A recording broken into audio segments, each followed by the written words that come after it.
We are live. Good morning, folks. Welcome to our planning committee meeting for November the 20th. Roll call is taken by the clerk. Through the chair, roll has been taken. We have regrets from the chair this morning. I'm in her place. We have Councillor Martin here, who is of course, a council member, not a member of this committee. So he has all privileges except for voting today during this assembly. Any declarations of interest, folks? No. Separations.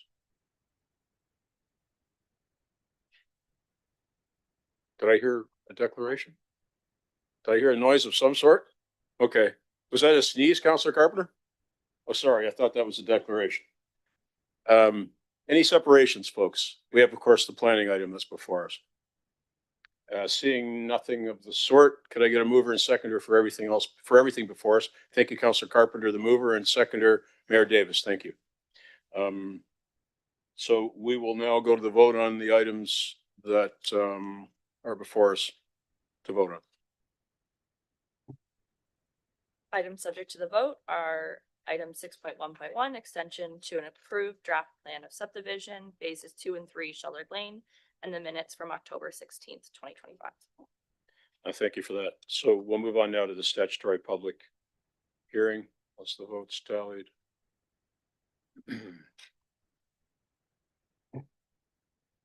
All items not separated carry on a recorded vote of 5-0. Those voting in favor: Mayor Davis, Councillor Sluss, McCreary, Carpenter, and Mitchellberg. Thank you for that. Now I'll read you the lengthy preamble before we get to business. We have one public meeting on today's agenda. It's held in accordance with the provisions of the Planning Act. The purpose of the hearing is to discuss the planning app and to hear from the public either in support or against the application. At the end of the public meeting, the committee will pass a recommendation, which is generally considered for a final decision at our next meeting of council later this month. The name of anyone who speaks in regard to any item will appear within the meeting minutes. Anyone wishing notice of any further proceedings regarding the app should also provide their name and address to the clerk's office. We ask that members of the public in attendance today to speak to an item, please ensure that you add your contact info to the sign-in sheet. The applicant will speak first, followed by staff, then by the public. Each has 10 minutes to speak, inclusive of questions from the committee. The applicant will then have 5 minutes to provide clarification to anything raised during the meeting. As a reminder, the following rules of decorum as set forth in the city's procedural bylaw apply. Don't display a signed banner or placard, other than materials that are legitimate audiovisual aids necessary in connection with the presentation. Persons present shall use polite and respectful language and refrain from the use of language or gestures which may be considered disrespectful or offensive. All persons addressing committee shall speak only on the subject in debate, that is the planning issue before us, and shall not speak on any other subject. No applause, please, even though you think we may deserve it. What else do we have here? I guess that's the end of that. So now I'm going to call on the applicant or agent to come forward to speak to the committee. You have 10 minutes. Give us your name and proceed, please.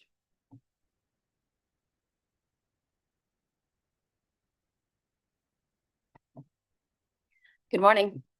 My name is Odette Gomes, a planner with Arcadis, and I'm here representing the property owners, Sensity. And Connie Martin, Sensity's Housing Development Director, is here with me in the audience as well as Kathy Pohl, the CEO, and they'll both be available later to answer any questions or provide you any clarification that you may require. Next slide, please.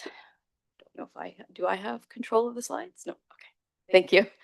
The property is located at 106 Paris Road in the city of Brantford, and it is approximately 0.2 hectares in size or 0.5 acres, and that property is currently vacant. And next slide, please. So the proposed development is being led by the Deaf, Blind, and Sensory Support Network of Canada, also referred to as Sensity. Sensity is a nonprofit organization dedicated to supporting individuals facing sensory challenges, particularly those who are deaf-blind. As owners of the subject lands, Sensity seeks to develop a specialized housing development to support their efforts of providing broader specialized housing opportunities for those they serve. Sensity recognizes that affordable and accessible housing is vital for people with sensory challenges and seeks to address the need within the city of Brantford. The proposed development seeks to redevelop the vacant lands to allow for a 4-story residential building, which includes 11 residential units. Thank you. 17 parking spaces are proposed, 2 of which are accessible. Design features are included within the proposed building that aid in providing specialized living spaces catered towards the specific needs of the user. These features include the use of water circulation spaces, enabling increased movement ability. The building is fully accessible, including units and amenity spaces. The ground floor consists of the main entrance, a lobby area, as well as one one-bedroom unit and 2 two-bedroom units. The second and third floors, they include 2 one-bedroom units and 2 two-bedroom units, so on each floor. The 4th floor and the basement areas do not contain any residential units. These spaces are intended to be a place of communal gathering. The 4th floor includes flexible seating areas and a kitchen space. So the kitchen space is basically an amenity area where the residents can gather with family and friends, things like cooking lessons to help them be more independent, maybe providing a couple meals a week just to ensure that everybody receives proper nutrition. The 4th floor also includes an outdoor amenity area that is accessible. So it's accessible right off of the 4th floor space there. The basement area includes laundry facilities, additional amenity spaces, and building components, including a mechanical room and janitor space. The proposed building's exterior design uses a mix of materials to complement the surrounding neighborhood. The facade includes architectural details that help reduce the building's visual mass. The subject lands are designated neighborhoods and residential designation, which supports the proposed development. The subject lands are zoned neighborhood low-rise residential. The zone permits a variety of residential uses, but it does not permit an apartment building. So our request tonight is to rezone the lands from neighborhood low-rise residential to residential mid-rise with exception 75 to permit some variances. So the variances that we are requesting is a special provision to permit a 3.15 meter interior side yard where 5.5 meters is required. Special provision is also being included to require a 1.8 meter fence, which is not a requirement right now, but the city has requested that and we have agreed to that. So it'll be a 1.8 meter fence along the interior property lines. Additionally, a maximum building height of 17 meters has been proposed and we have agreed to that, where no building height is included in the bylaw today. And further, a 4.95 front yard setback is being requested by the city, where a 3 meter side yard is required by the bylaw currently. There will also be a holding provision on this zone, which basically will be removed at such time that we have a site plan agreement in place.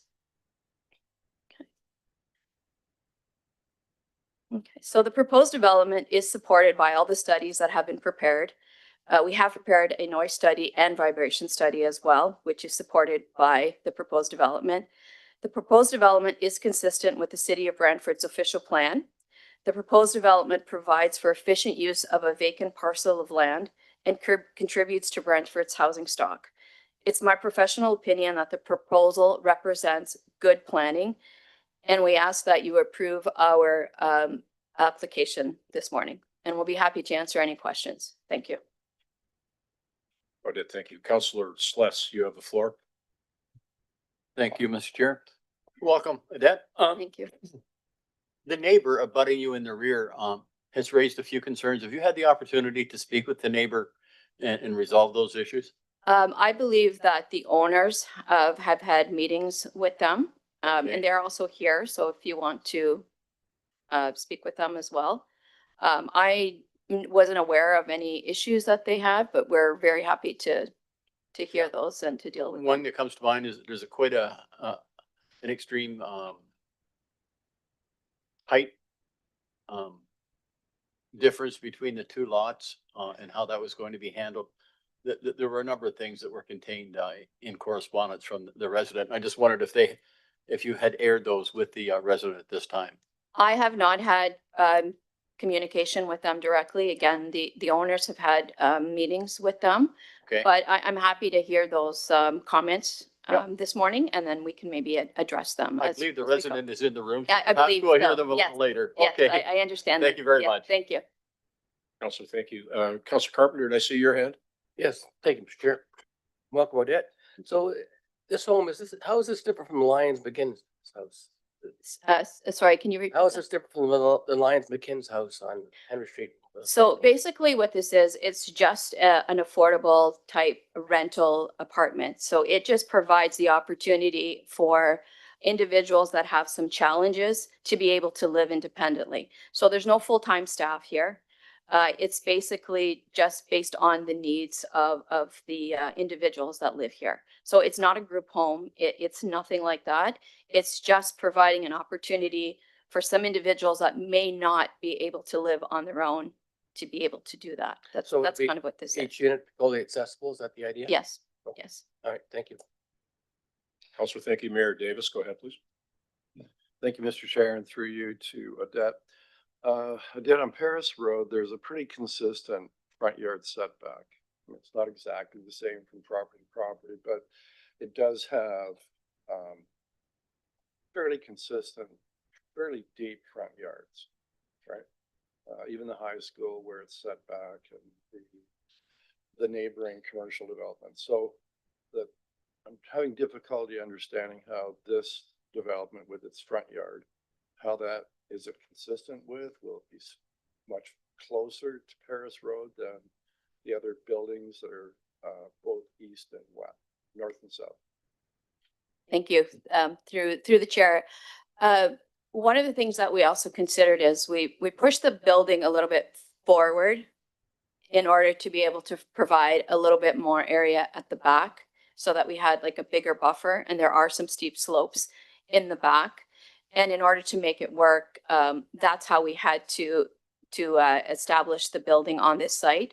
We are intending to ensure that the building from the front, which is kind of a side, looks like the front. So we're going to be adding some more architectural details to make it more pleasing driving down Paris Road, and also with some landscaping in order to do that. Unfortunately, we're not able to meet all of those setbacks to make it work and to be able to have the required setbacks at the back and to be able to provide enough of a buffer in the back. So the back piece was more important to us at this stage in the game, just to ensure that the residents at the back had a little bit more buffer from this property. So that was kind of the intention here. So how does it compare to the setback on the property that's to the immediate south? That's the commercial property. And, there's a setback from the road to the west side of the building that's on that lot. How does it compare to that? It's a little bit closer to the road than that, but it's not a huge difference. I don't know the exact distance to that. We could take a quick look, but I don't know at this point. Thank you. That's our time, folks. Thank you. Unless somebody cares to move otherwise. Okay, we'll move on to city staff next. Thank you, Odette.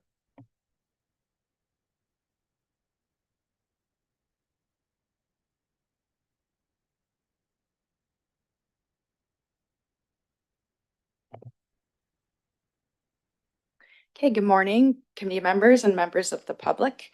My name is Lindsay King and I'm a development planner here at the City of Brantford. And I will be presenting staff's review of the zoning bylaw amendment application for 106 Paris Road.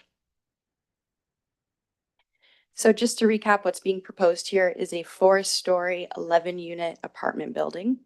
And the zoning bylaw amendment seeks to rezone the lands from neighborhood low-rise to residential mid-rise with site-specific provisions.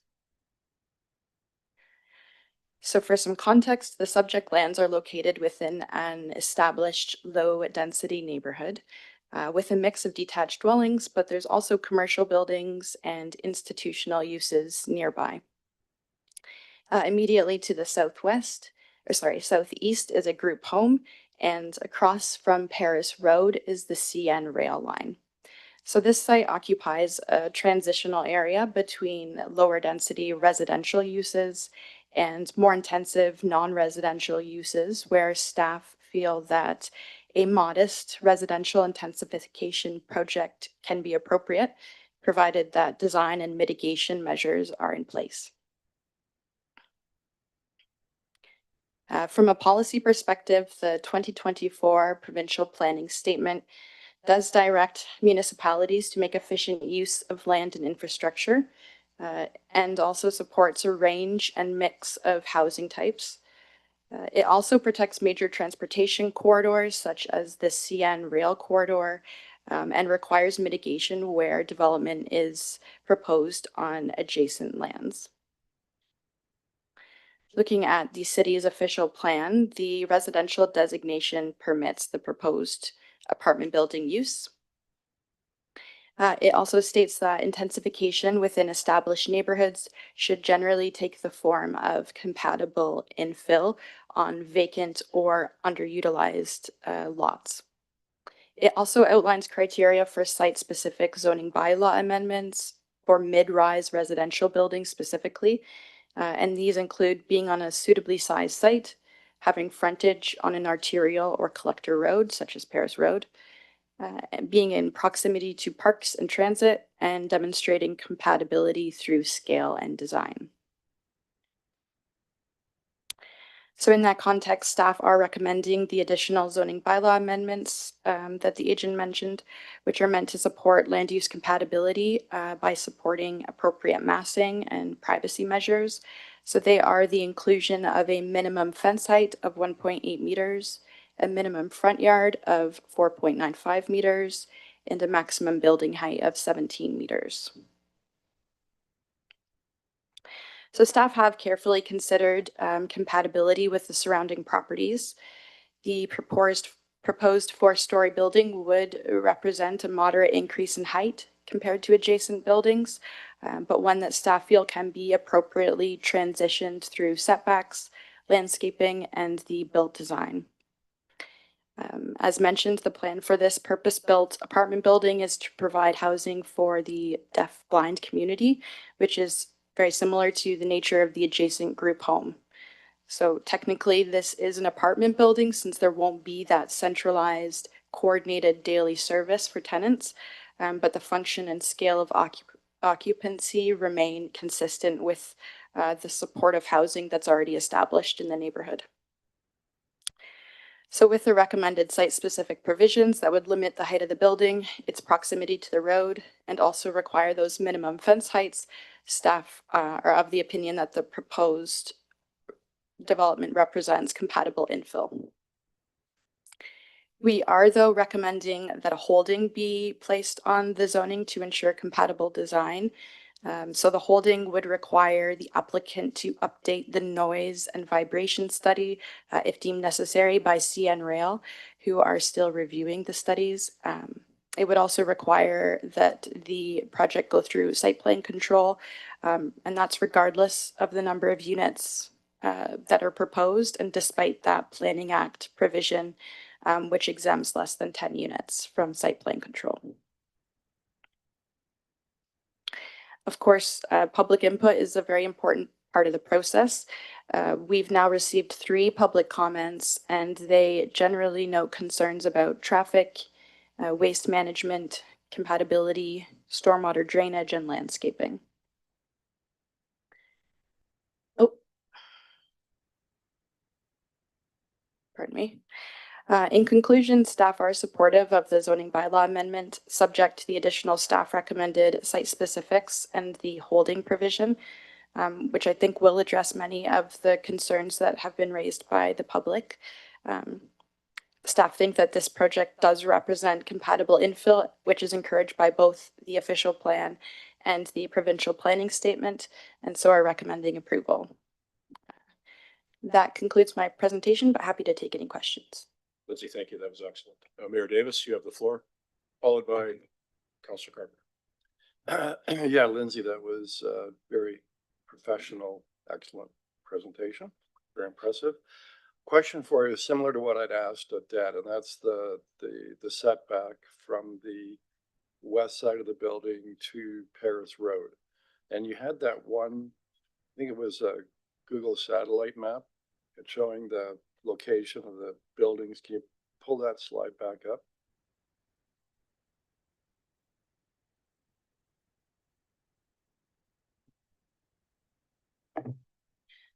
So through the chair, is it possible to get that presentation back up? Through the chair, just bear with me.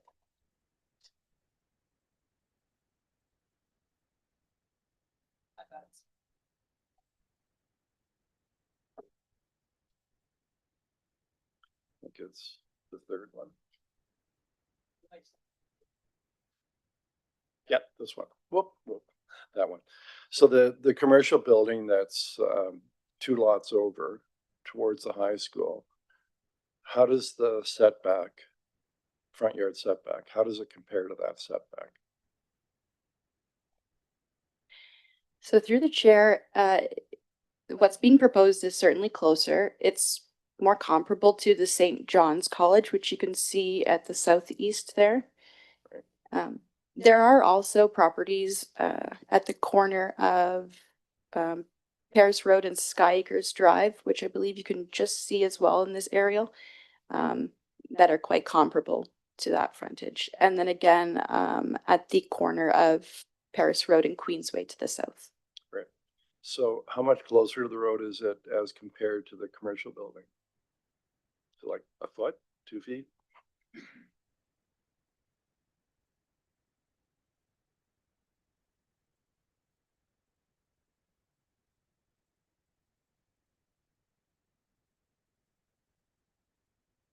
So through the chair, it would be approximately 10 meters closer.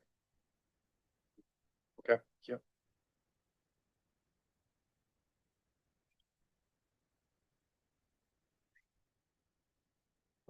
So through the chair, Nicole Wilmot, just to clarify. So we're doing the calculations pretty quickly on the fly, but it looks like St. John's College is about 12 meters back from the existing, from a consistent property line. It appears as though this build will be 8 meters. So there's a difference of 4 meters between the two. I would also like to add, and maybe the planners can correct me if I'm wrong, but staff did consider that it will kind of create a bit of an inconsistency, and to your point, Mayor Davis. However, when looking at the fact that this is fronting onto a major arterial road, and the rear backs onto a quiet residential neighborhood, in siting the building, it seems more appropriate to pull that building closer to the major arterial road, where it is likely that over time we will continue to see similar type builds that will likely find their way onto a major arterial road versus the quiet residential neighborhood to the rear. Further to that, in the design, the applicant in working with staff, and this will be further clarified through the site planning process, but there is always a trade-off of whether or not the parking is in the rear or the parking is in the front. Consistently, most builds along Paris Road have that parking in the rear, in the front, which allows that building to be set back further. In this particular instance, the streetscape is important, and in making that trade-off, the parking in this instance will be pushed to the rear of the building. So there are some differences there, but that's why there will be a difference in the setback along this roadway. And that is time. Thank you. Now it's the turn for the public. Is there anybody in the public that would like to speak? Please come forward, tell us your name, and you've got 10 minutes.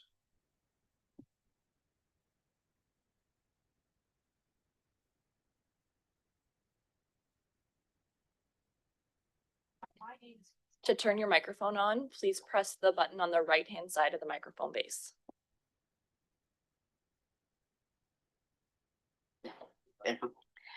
My name is Crystal Hamley, and I own the property north of where this is going to go, 112 Paris Road. I've been there since 1984, 41 years, and I love the area and I love the way it's set up. And I just feel this apartment building is not going to fit in with what we have already. I do have a few concerns.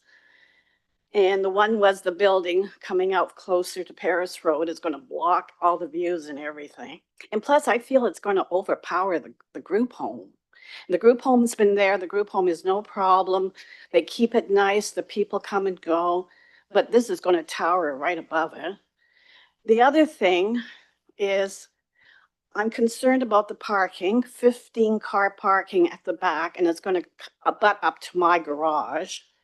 Now, they are gonna have a cement embankment put onto it, but it's just the people coming and going. It's gonna be very busy, and they're moving the driveway, I believe, over closer to my property. So the cars will be coming up and down my property. The other thing is the 2 earth bins. I looked them up. I've talked to people about them. They're going to be used for the garbage, as far as I know, from the apartment building. It's all going to go into these earth bins. I believe they're buried down, so I'm not sure about if they're going to have an odor and how they're going to get dumped. Is a big truck going to come down and dump these? Like I said, closer to my property. And also, I see there's going to be a Canada Post pedestal put there on that side of my property as well, which I assume all the mail will be going into these and not being delivered into the apartment building. The other thing was drainage. I've talked to Lindsay about it. And in the spring, I have quite a bit of water at the back of my property, as 114 Paris Road has, my neighbors. It doesn't cause us any problems because I have a lot of gravel at the back of my garage and that. It does drain away, but it does accumulate, especially once the snow goes. And that was the other issue, the snow. Because I have such a long driveway and I have to have it plowed out, the snow gets piled up quite a bit. But I have a lot of grass area. Now, I had snow removal. I had someone come in and take some snow away last year because it was so much. But I wonder where they're going to pile the snow over there. There's not a lot of green. It's between the parking and the driveway. And Paris Road is a very busy road. Now, I did see a study they did, and they considered it a minor road, but I consider it a major road. It's the emergency road to the hospital. We have lots of ambulances, police cars, fire trucks up and down that road constantly, and of course the school. On a given morning, that school, the buses come in the cars between 8:30 and 9. You cannot get out my driveway. Yesterday, I was out cleaning up some leaves. I counted 20 school buses going north on Paris Road. I have no idea how many go south. Now, mind you, it's only for a half an hour or so, but it is very congested.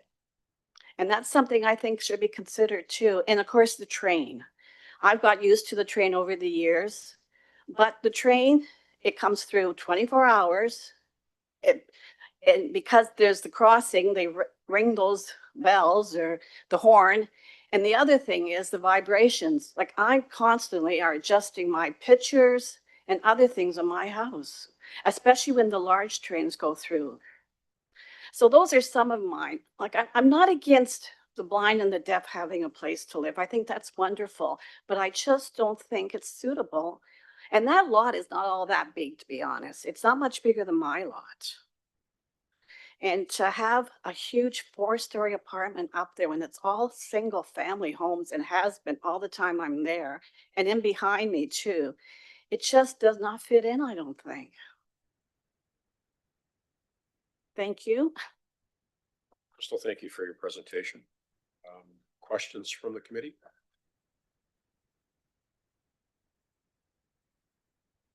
Thank you very much. Thank- Would there be anybody else who would like to speak? Sir, come forward. Your name, and then you have 10 minutes.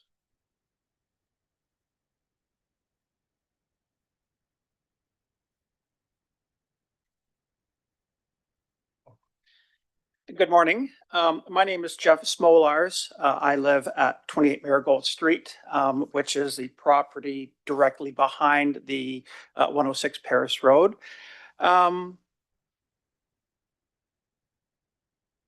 My wife and I were able to meet with Connie and Kathy earlier this year, and we certainly are all for what they're proposing, having met with them and discussing their needs. I think it's wonderful that they're coming forth and building what they are. The concerns that I would have is obviously with regards to the back of the property and what that is actually going to look like. There is I guess my concerns would be drainage, landscaping, fencing, and lighting are the four areas that I'd be concerned. There is a retaining wall that is going to be built in that area. I'm looking sort of for clarification as to sort of the height of that wall. I know the property from front to back is quite sloped, and my understanding to be able to have proper drainage in the parking area, that whole back of that property needs to be elevated significantly, and hence the retaining wall that's there. I'd be interested to finding out sort of the height of that wall, and then from that wall to the property line to the back. It's indicated as being a landscaped area. I understand that a lot of the trees that are in that area are going to be left. And essentially my concern is that that area, that 3 or 4 meters back there is going to be a bit of a ravine area. And whether that would be properly maintained. I believe there's trees and sod that's going to be in the area. I guess my concern would be that with westerly winds, in particular in that area, I can see debris sort of coming down the driveway and end up kind of going over the edge of that back of the parking lot. And now you've got debris and garbage sort of collecting in that area. That would be the lowest part of the property back there. It appears there's going to be no fill that would bring it up to being level with my property at the back. So that's a concern. There's mention about fencing and a minimum 6 foot height fencing. I'm just curious as to how much of the property is going to be fenced. I don't really see any indication as to where on the drawings that how much of the property will actually be fenced. The other concern would be with that driveway or parking lot being quite elevated. Now we're just wondering about a lighting issue as vehicles come in, sort of shining into the backyard as people are driving in and out, as well as the lighting of the property itself at nighttime, whether you are having lights off the building or if you're having sort of cone-shaped lighting in the back of the parking lot. Obviously for protection of the people that are there, but how that lighting is going to impact sort of our property at the back and actually to the side as well, where the amenity area is going to be. Again, my wife and I are all supportive as to what they're doing. I believe the design of the building itself is frankly in the most ideal spot on the property. It's as far away as possible from our property. It is as far away as they can possibly be from Crystal Hambley's property.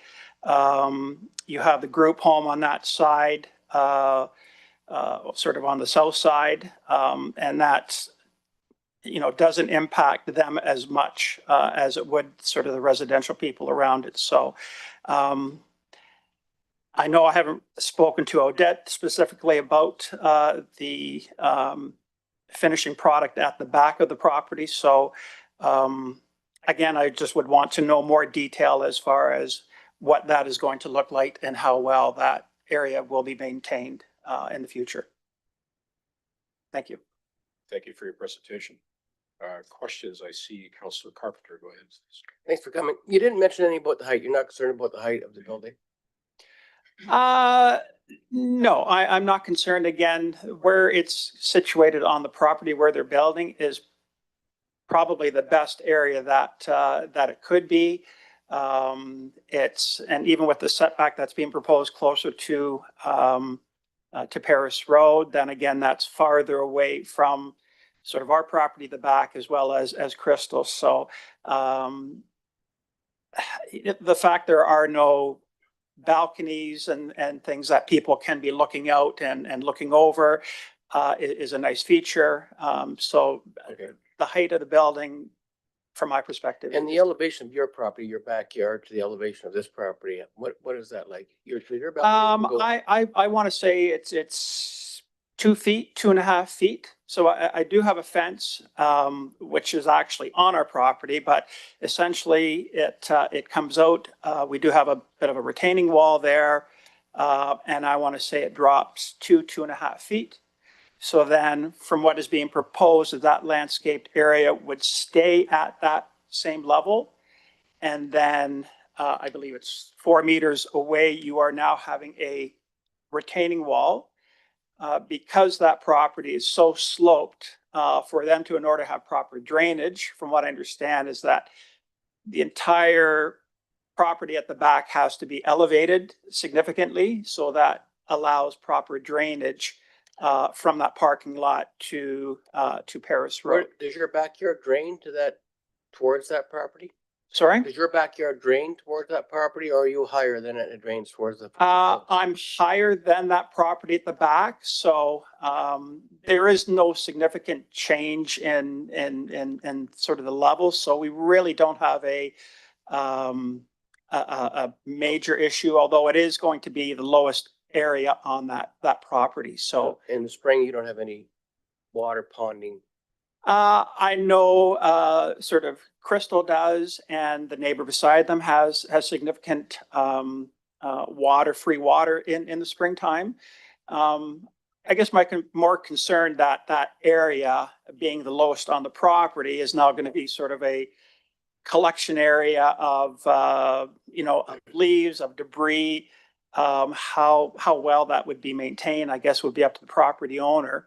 Again, it's knowing sort of the clarification as to the height of the retaining wall and Drainage. how would you get access to that? I mean, for them to be able to cut grass.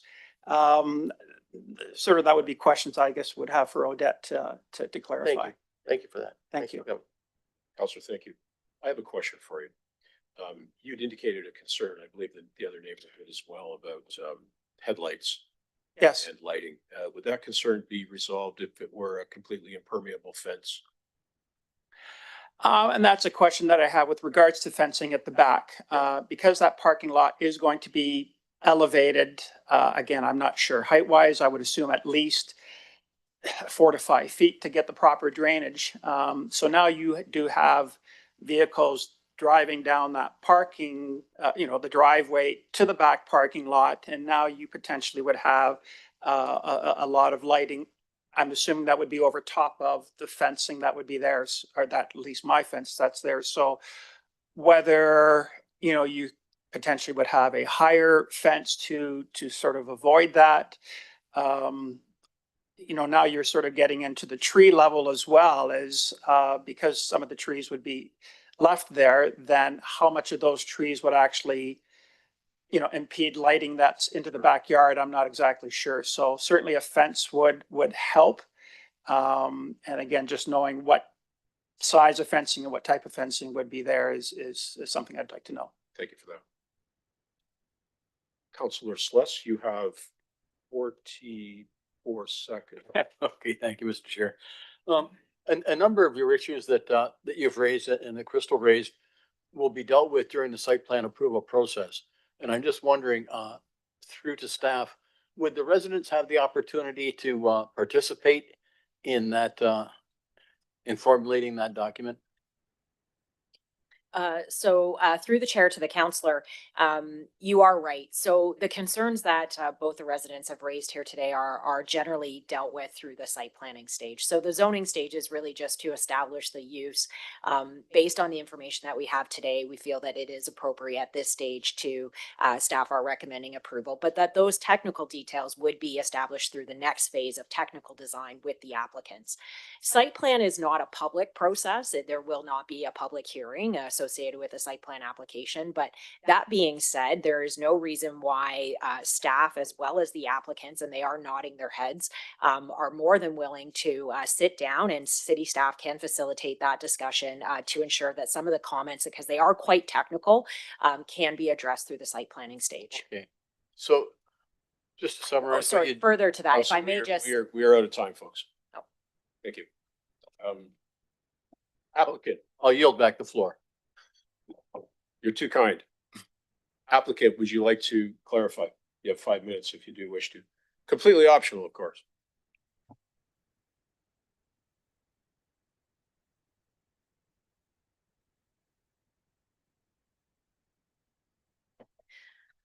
Thank you.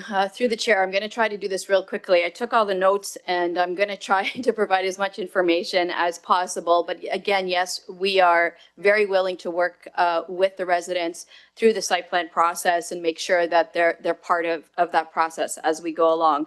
So just some things quickly with regards to earth bins. Earth bins are just deep wells. So there is no order from those, and it just gets picked up. It's just a bag that a truck comes, picks up the bag, puts a new bag in, takes it away. So it's a really clean, odorless system that we're proposing. With regards to Canada Post, so Canada Post has requested that the mail be inside the building. So we will be putting a mail area inside the building, so there will be no pad outside, and we will update that through site plan. With regards to drainage, there are very specific engineering requirements, so we have to ensure that we engineer our property to ensure that there's no water, there's no issues that are created to any of the neighbors. So we have to make sure that we take care of all the issues within our site and maintain all of existing. With regards to snow, there will be snow removed off-site as required. Train, with regards to the train noise and vibration, we have done a noise and vibration study, and there are recommendations that came out of those studies that will have to be implemented through the site plan process. And for vibration, there are certain things that have to be dealt with through foundations to ensure that there isn't vibration issues. There will be warning clauses. There's things like air conditioning that are required, different types of windows, like upgraded windows and wall systems. So that all aids in the noise and vibration issues that come about because of the train. With respect to the rear portion of the property, as many of those trees as we can leave there, they will stay. They will not be removed, and there will be compensation added to those trees that are removed. So there'll be more trees that are going to be added to the rear of that property. There will be a 1 meter fence. So the retaining wall is approximately 1 meter. There will also be the 1.8 meter fence, and the city has made that a requirement through the zoning bylaw, and it will be basically on the 3 sides of the property. So all the interior sides of the property will require that 1.8 meter fence. With respect to lighting, so through the site plan process, we will have to do a lighting and photometric study. So basically that means that we can't light up the properties next door. All the light has to be contained within our site. So there will be no light that bounces off of the parking lots or off of the building or any of that. So that is a requirement through the site plan. With regards to maintenance, so Sensity does have a full-time maintenance, so there'll always be somebody around to ensure that the property is maintained inside and out. I think I've gone through all of the comments that I've had. Is there anything else that council that you'd like to provide? Councilor Carpenter, did you wish to jump in there? Yes, thank you. Thank you, Mr. Chair. Yeah, thanks, Odette. So the drainage, how's the drainage gonna happen? So when I'm looking at the retaining wall, so as it pertains to Crystal's property, there'll be a retaining wall. Will that create a place where water can then collect because the retaining wall is blocking that grade at the back where it goes down, or is there gonna be something in that retaining wall that's gonna collect that water, maybe even alleviate the problem she's having with that drainage? Yeah, water? definitely we'll be fixing up some of the drainage problems that exist today.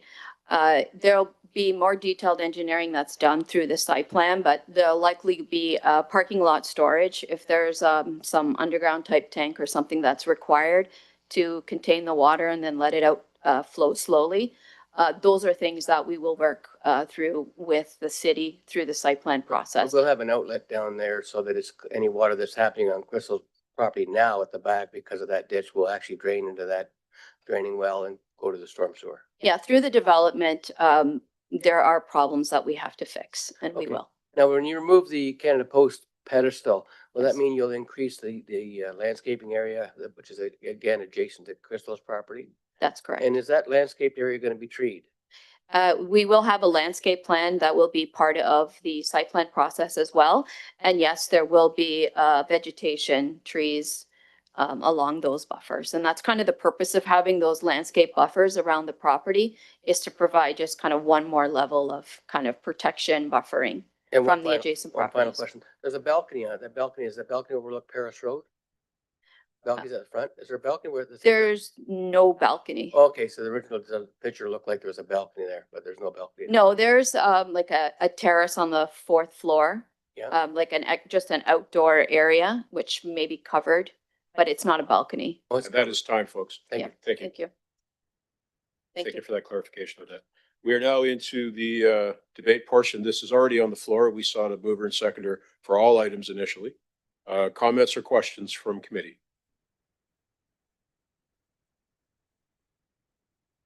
Councilor Carpenter. Just the staff, I raised the question about the drainage. That's all part of the site plan? The drainage will be looked at on the adjacent properties, so that we're sure that any drainage issues, any retaining wall, any drainages will not cause drainage issues on the other properties. In fact, it will actually mitigate drainage from other properties. Through the chair, Gary Peaver, Manager of Development Engineering. Yeah, that is correct. Drainage in that back area is quite difficult. We also have to do the best we can of saving the trees. So it is a bit of conflicting piece where we want to get some sort of drainage to pass through this site to pick up what's already going there today, but also not disrupt the trees in that area. It is going to be a bit difficult with the grading there, but it is a part of the site plan process that we will be reviewing. And the fence around the back, this would be a commercial fence, not residential fence.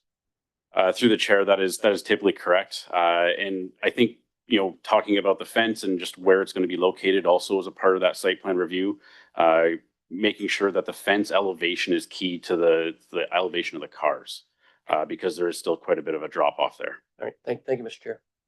Thank you, Councilor. Councilor Celeste, go ahead, please. Thank you, Mr. Chair. My understanding was that you've applied for a grant for a sensory garden. Will that take a lot of the landscaping that we're talking about now?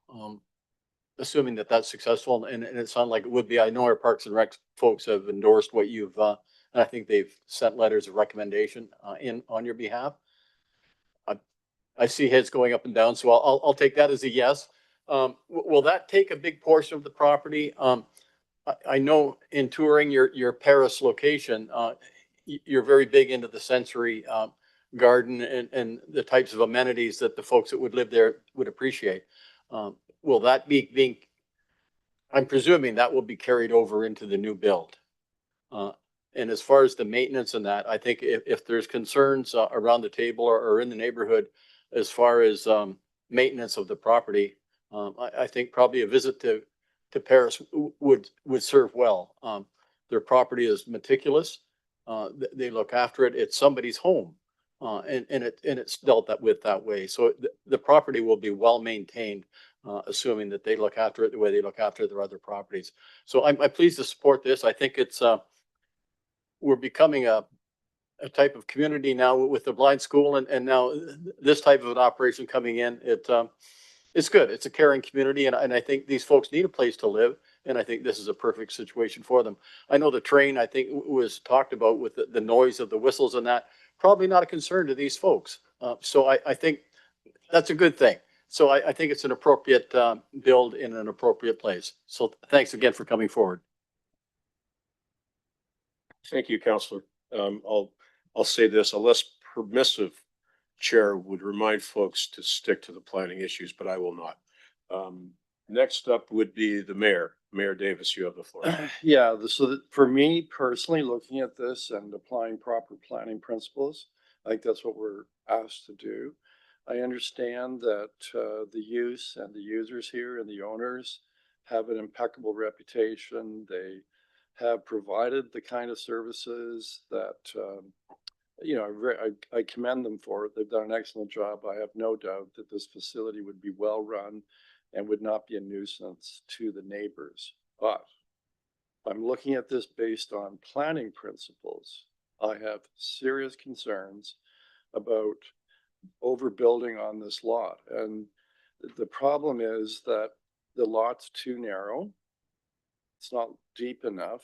And as a result, as explained by our staff and Dad, you've got to push the building to make it work right up to very close to the front street. And really close, and much closer than anything else on Paris Road. And, Paris Road has a really unique character. It's an entrance into our city. I think it makes a statement about our community that yes, we can accommodate high density, medium density, but we also appreciate our pastoral rural roots and an entrance to the city that has that character. And it's all based on the setbacks of all the homes, and it's pretty consistent. I've gone through the satellite map. I've gone right up to Tollgate and beyond.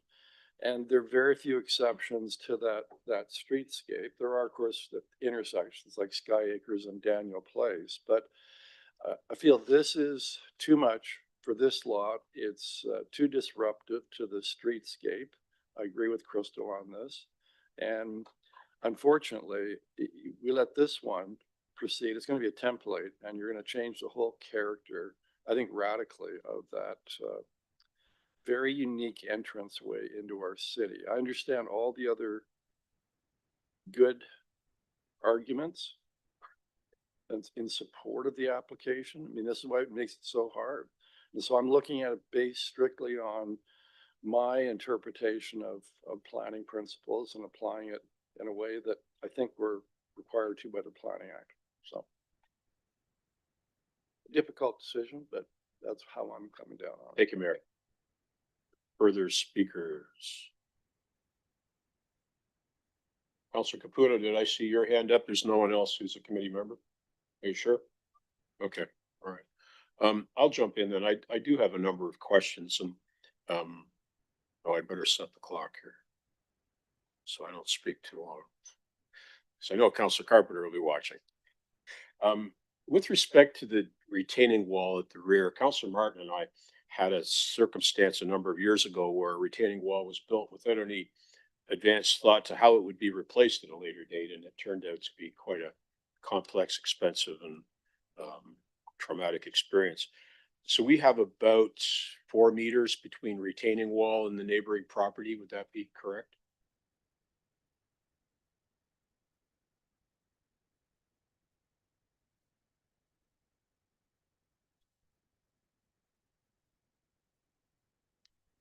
Through the chair, I believe there will be a little bit less on the side yard. On the rear yard, yes, but in the side yards, it looks to be a bit less where the retaining wall would be. So will the city staff be making a recommendation to the owners about what the retaining wall will be comprised of? Through the chair, the applicant would typically propose the type of wall that they would want to build. I don't have any recommendations at this point, but we would look at the ability for it to be replaced in the future. Typically, the setbacks they're showing today should allow for replacement of any retaining wall or fixing of retaining wall. It's not that close to the property limit. Okay, so you will make sure that we get a lifetime out of this retaining wall that will be substantial. Through their chair, ultimately their engineering company would be certifying that wall and ensuring that it's the best wall for the owner of the property to maintain. Yeah, I seem to recall the experience that Councilor Martin and I had. A similar engineering study was provided, and it proved to be less than anticipated. Thank you for that. We got a 17-meter height, is that correct? Through the chair, that's correct. That's Now, what staff's if I look at recommending. the chart, the mid-rise zone permits a height of 10.5 meters. So through the chair, that is the minimum height permitted. The minimum height permitted, okay. Why would we have a minimum height and not a maximum height? So through the chair, we have both a minimum height of Okay. 10.5 and a maximum height of 20 meters. And that is reflective of the mid-rise zoning. Okay, that's super, thank you. And we have a variance with respect to front setback, but I believe the setbacks on all other sides are greater than what's required. Is that correct? Through the chair, that's correct. So they're proposing a 3.16 meter setback on the interior side yard. That is less than what's required for the residential mid-rise, which is 5.5 meters, although it is greater than what is required under the neighborhood low-rise zoning, which is 1.2 meters. For the front yard, we're recommending holding them to 4.95 meters, whereas 3 meters be required for the front yard for the mid-rise zoning, and then 6 meters for the low-rise zoning. Okay. And with respect to the concerns expressed by neighbors, so other than the sheer massing of this building, it would appear that we could meet the concerns with respect to addressing those in site plan in terms of fencing and drainage and so on. Through the chair, that's correct. That's staff's opinion. Okay, thank you for that. Are there any other committee members that would like to speak before I go to guest Caputo? Counselor, go ahead, please. Thank you, Mr. Chair. This is the second proposal that came for this particular site. And when the first proposal had come through for a different site plan, we had a consultation at Tollgate, and there were 2 residents that actually showed up, and Mr. Smallars was one of them. And at that point, there was a plan for a different building, and it was actually supported, providing that all the engineering and all the aspects were going to be met. I hope that this committee approves this, and I hope that as a staff, we have everything in place when it comes to the drainage, the wall, and everything that will not affect any of the neighbors. And at that point, so I think that the group that wants to do what they're doing here is a very solid, very well-run organization that definitely is within their purview to do what they're doing here. And I think at the end, I just wanted to say that so that I make sure that the neighbors are all looked after, so it doesn't affect anything along those lines. I respect what Mayor Davis had to say about the optics, as well as the way the neighborhood is laid out. But if we go down the street just a bit further down, we're going to see there's a seniors building at Tollgate. We have a restaurant. We have a school. I don't think it really looks out of place. So I just wanted to make that be known. Counselor, thank you.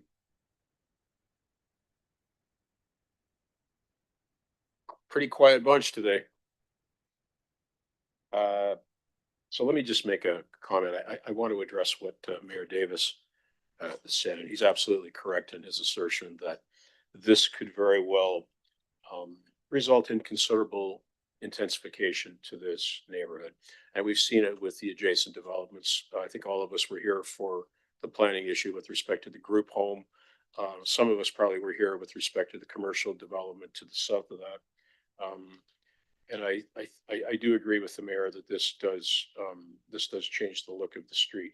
However, when one considers the planning principles alone, you've got an applicant here that meets most of the criteria required.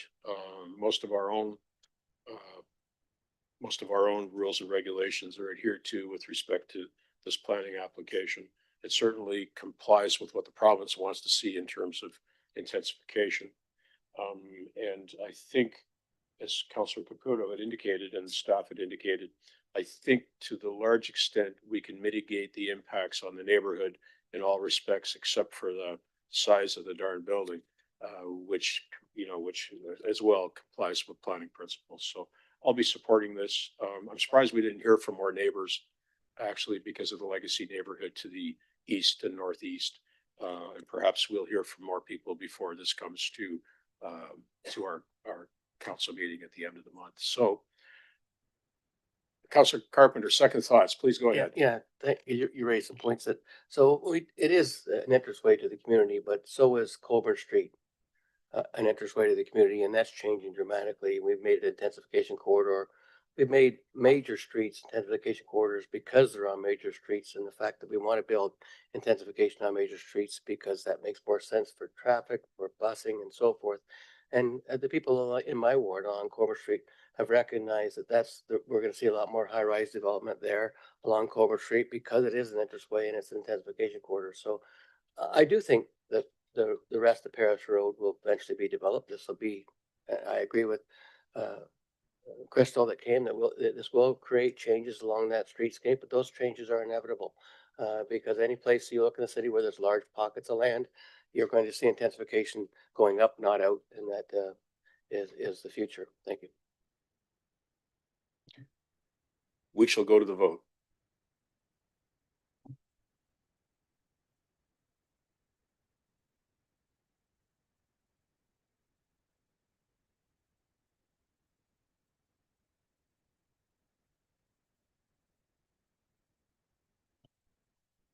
Item 4.1 carries on a recorded vote of 4-1. Those voting in favor, Councilors Sless, McCreary, Carpenter, and Van Tilburg. Those opposed, Mayor Davis. We have nothing further on today's agenda. Thank you all for attending. This will be before council, what date? Do we know? Next week? Next Tuesday? Yeah. Again, thank you for being here, and we are adjourned.